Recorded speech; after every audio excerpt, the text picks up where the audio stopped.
One day, Edward was in the shed where he lived with the other engines.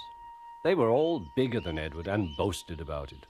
"The driver won't choose you again," said Gordon. "He wants strong engines like us." But the driver and fireman felt sorry for Edward. "Would you like to come out today?"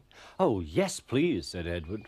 So they lit his fire, made lots of steam, and Edward puffed away. The other engines were very cross at being left behind.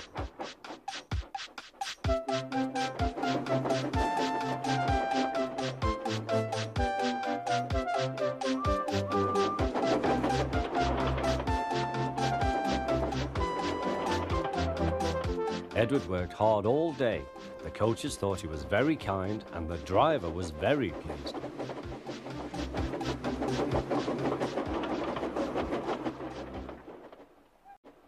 "I'm going out again tomorrow," Edward told the other engines that night. "What do you think of that?" But he didn't hear what they thought, for he was so tired and happy that he fell asleep at once. Next morning, Edward woke up to find nothing had changed. Gordon was still boasting. "You watch me, little Edward, as I rush through with the express. That will be a splendid sight for you. Goodbye, little Edward. Look out for me this afternoon."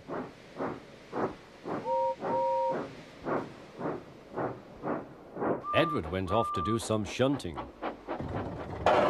Edward liked shunting. It was fun playing with trucks. He would come up quietly and give them a push.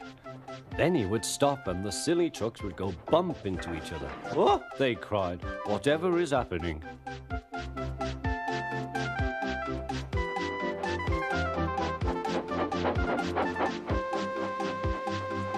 Edward played till there were no more trucks. Then he stopped to rest. Presently he heard a whistle. Gordon was very cross. Instead of nice shining coaches, he was pulling a lot of very dirty trucks. "A goods train, a goods train, a goods train," he grumbled. "The shame of it, the shame of it, oh, the shame of it."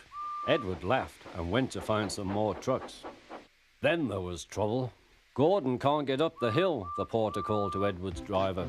"Will you take Edward and push him, please?"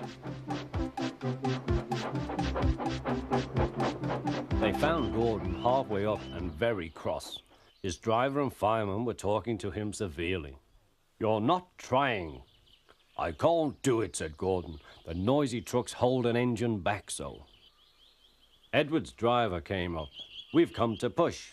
"No use at all," said Gordon. "You wait and see," replied Edward's driver. They brought the train back to the bottom of the hill.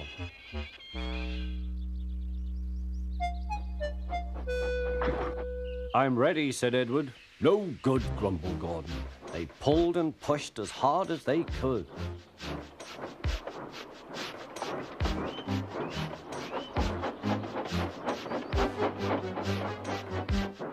"I can't do it, I can't do it, I can't do it," puffed Gordon. "I will do it, I will do it, I will do it," puffed Edward.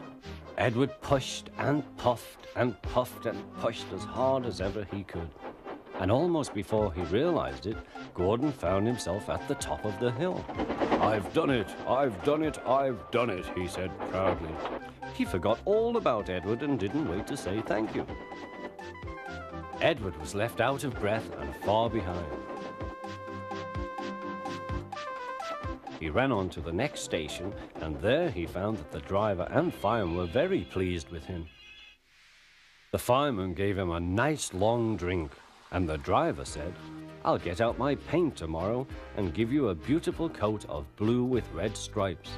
Then you'll be the smartest engine in the shed."